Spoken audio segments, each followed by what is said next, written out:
And please join me in welcoming Senator Hirono, a longtime champion of children, to the podium. I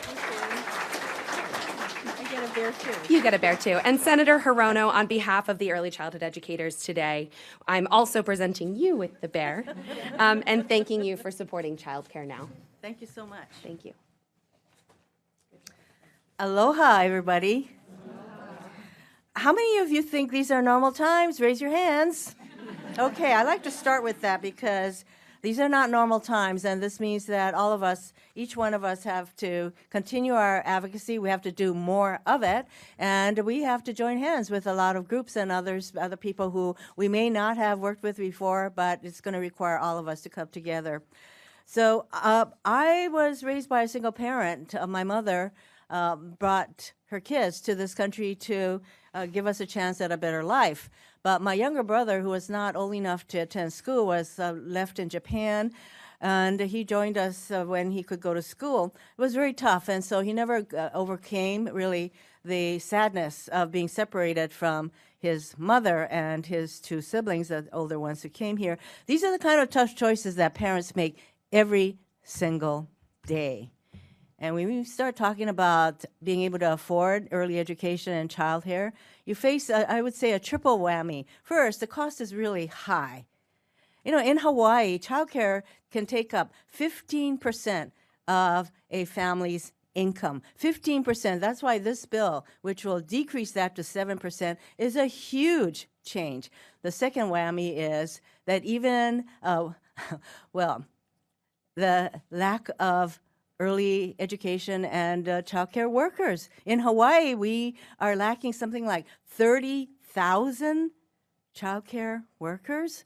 So even if you can afford it, which most families can't, there aren't the people to provide these services. And then even if you are in that field, we pay so little that, oh, there you are, that, I mean, you shouldn't have to endure practically, starvation wages in order to provide the kind of care to our children that the children deserve. So I do want to thank Senator Murray and Senator Casey. All three of us have been strong advocates for early education. In my case, evidence-based early education sets the stage for success in a child's life, not just during preschool time, of course, but all the way through. And it's, as I say, evidence-based. And all of us have been huge advocates for those kinds of programs for a long time.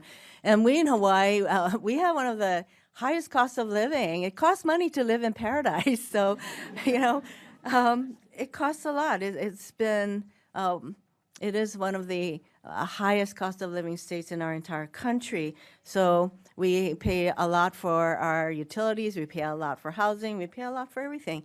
And childcare costs have gone up by about 25%. But you think that people's wages have gone up by 25%? No way, Jose. So we need to do this. And it's been a long time coming, and I am hopeful that at some point everybody will wake up to the fact that if you want to talk about economizing everything, including the need for childcare and early learning, we already heard, what it costs our country to not have people be able to go to work, not have people who are in this field earning the kind of income that they need to have a good quality of life themselves. So I have heard from dozens of people in the state of Hawaii about the high cost of childcare, which can take up so much of their income. For example, Summer Yadao, she's a single mother with 3 children who told Hawaii Business, it's a magazine that focused on the high cost of childcare, that she said she just couldn't afford the cost of childcare. So as I mentioned before, in Hawaii, we have 30,000 slots open for child care workers, and you multiply that by 50 states, and that's a lot of child care workers that we need. So